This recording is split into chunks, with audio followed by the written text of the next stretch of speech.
So this is the finale to my kitchen pantry home repair and organization as well. So I'm also throwing a little bit of the back entry in this video because one of the things I had to do was polish the wood floor, and the back entry floor is wood floor too that connects to the kitchen. So I did it all at one time. So that's included in this video as well. But we have basically come to the end for the kitchen repairs. I may make a few tweaks here and there, but for now we're done and it's set for, another year at least. So I hope everybody enjoys this, and we'll get started with the first thing, which is doing the bottle organization. So by bottle organization, I mean water bottle organization and coffee cup organization. Item number 1 is bottle organization. So in this cabinet, I'm going to remove the water bottles that I have laying on their sides because they're just a little too tall for the cabinet shelves. So I'm going to pull them out, and then I'm going to put these little bottle organizers from M Design into the cabinet, and then I'm going to put the bottles back into the organizer. And I might actually get another set of organizers to organize my larger insulated cups. They're 32 ounces, and then also the cups for my Ninja blender, and they're like the little smoothie ones, not the big canister, but the smaller cups for the blender. And this is actually the perfect thing. My bottles are not rolling around the cabinet like they have been, and here's a look at what it looks like as the final. The next item that we're moving on to is the towel drawer organization, and it's a simple organization. I'm going to insert a drawer divider to separate, just run it down the middle of the drawer to separate my hand towels and dish towels, and also to make sure that my sponges and like hand cloths for wiping the countertop and all of that do not move around like they currently are.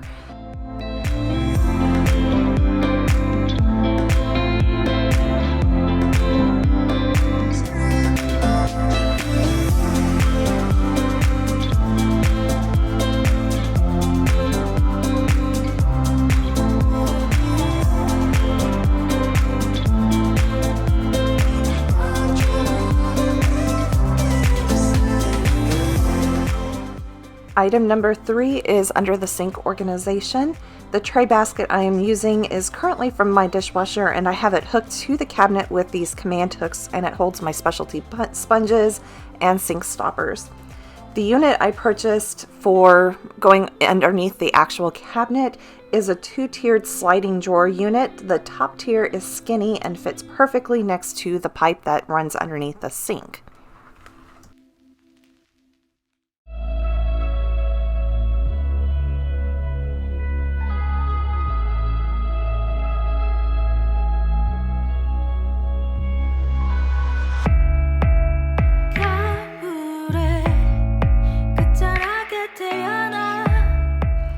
Now that the drawer unit is made, I'm going to pull the old basket out and attach the drawer to the cabinet with the screws provided in the box. Then I'm going to put all the items back in. I recently decluttered underneath the sink, so I only have the items that I use underneath the sink. So it's all the items that I want to keep readily available for when I'm working in the kitchen. And once I put all the stuff back, I was able to actually have the whole right side of underneath the sink where I have the garbage disposal. It was completely empty, so I decided to pull my sponge holder that is holding my scrub brush, and I also pulled my dish drying mats and put them underneath the sink as well. Overall, I really do like this drawer unit. It allows me to use the vertical space, and it's space saving because I actually have all of it to one side of the sink, and the items that I use on a regular basis, like the baking soda and some of the other stuff, it's right there on the top tier, and I can reach it without bending over a lot, and it's perfect. It wraps right around the pipe and works perfectly in my underneath the kitchen sink area.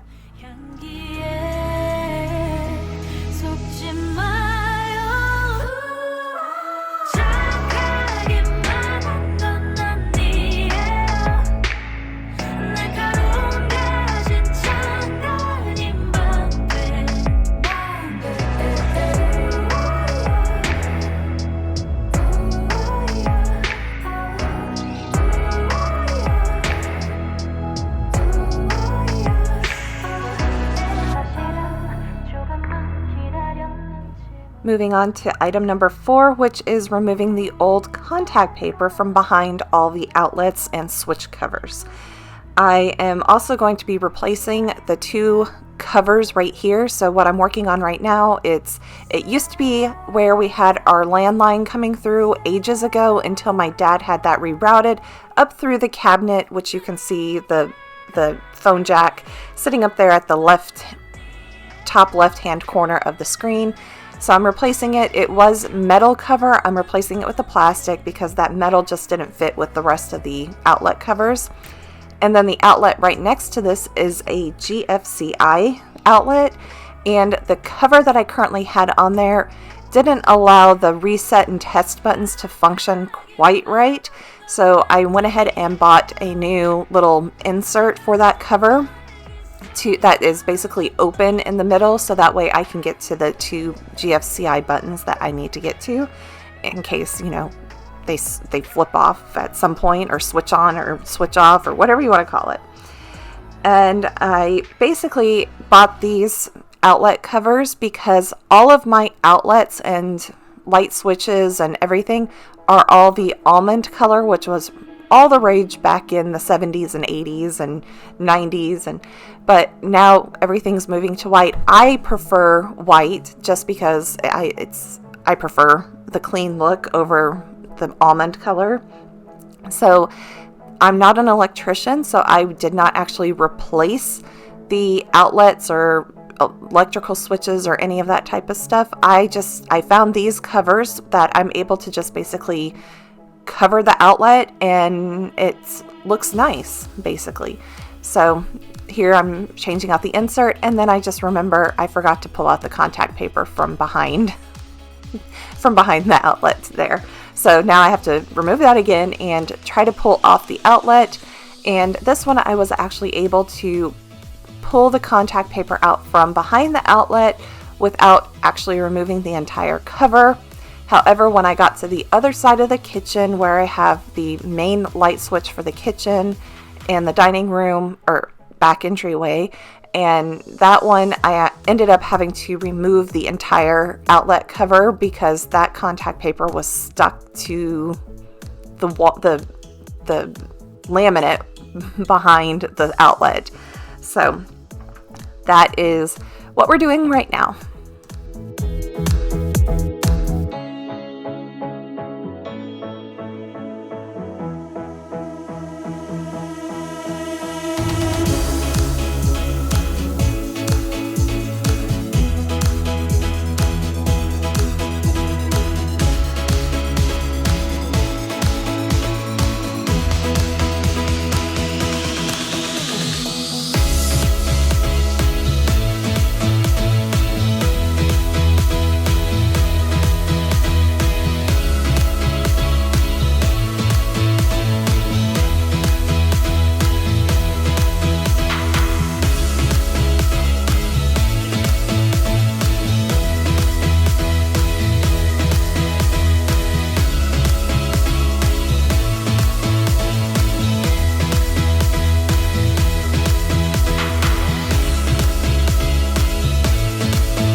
Item number 5 is to rehang or reattach the over the sink light that I have.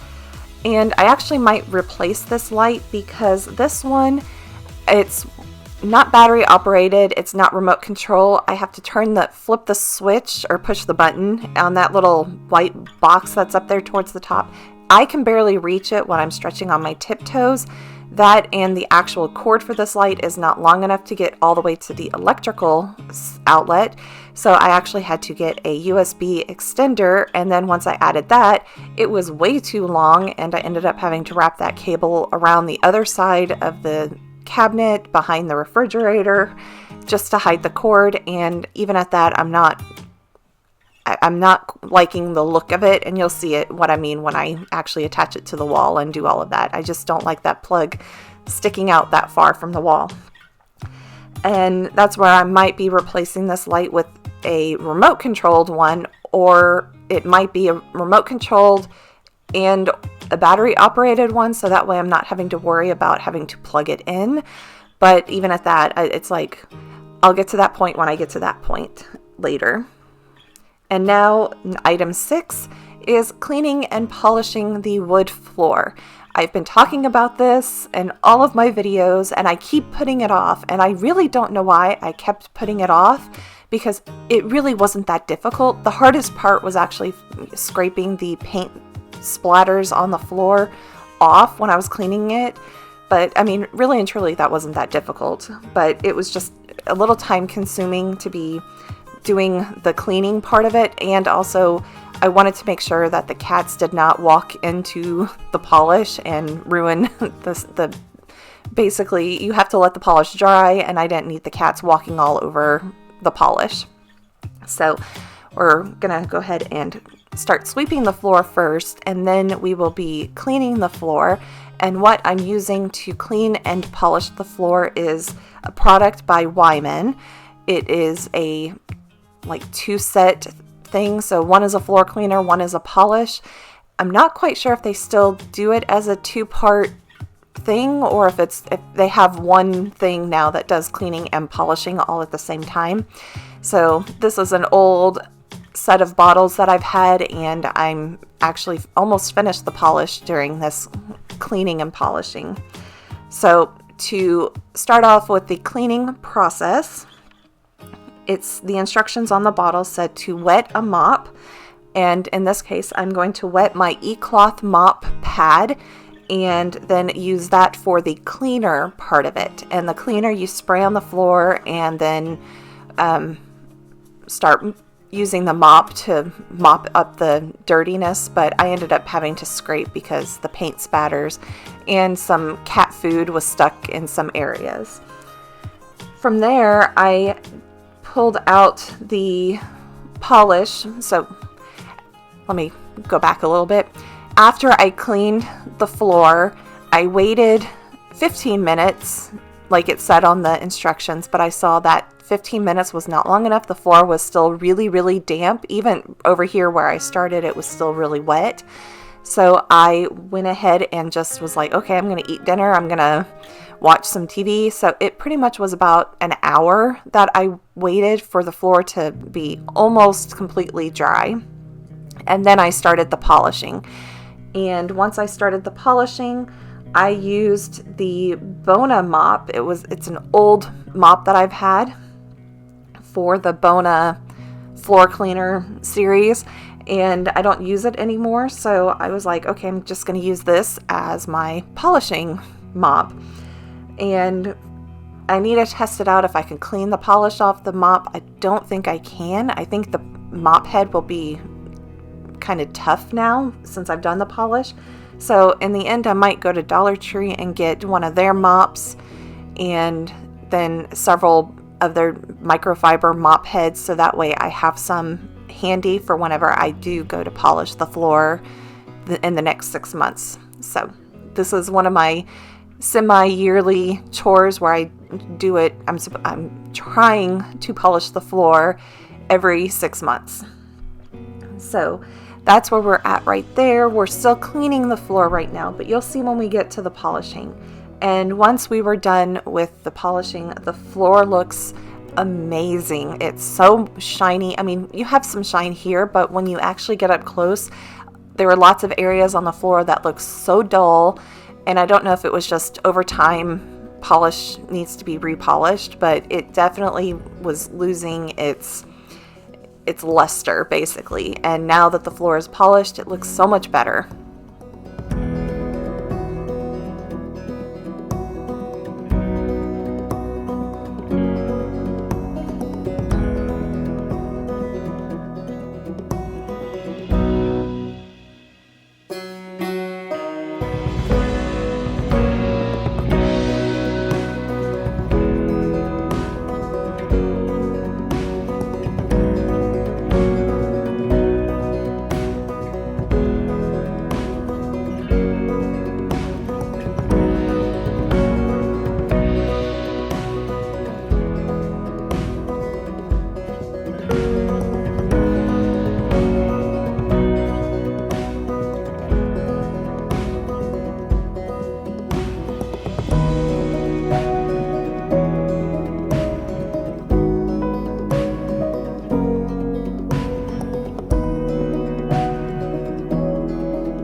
now we're at the last item, and that is to put all the stuff back on the floor.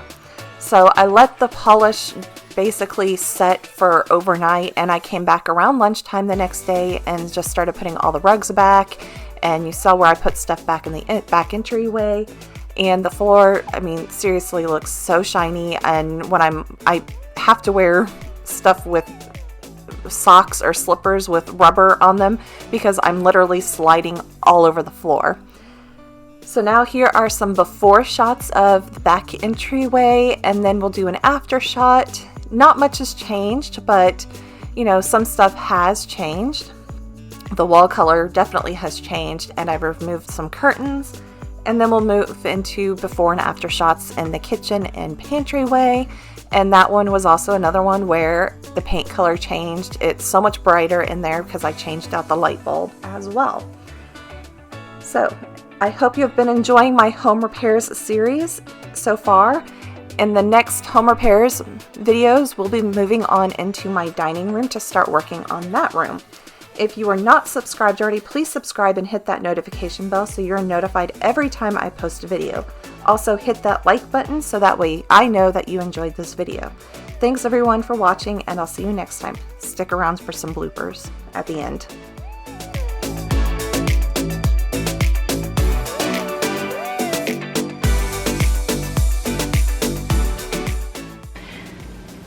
And he's trying to be cute. He's you know, trying to be cute and say, let me in the cabinet. But now he's biting my arm. Oh, can you let go? Thank you. I don't know if you guys can see this. Little boy. It's being annoying. Sorry. I just hit his head. I just hit your head. I'm sorry. I'm sorry.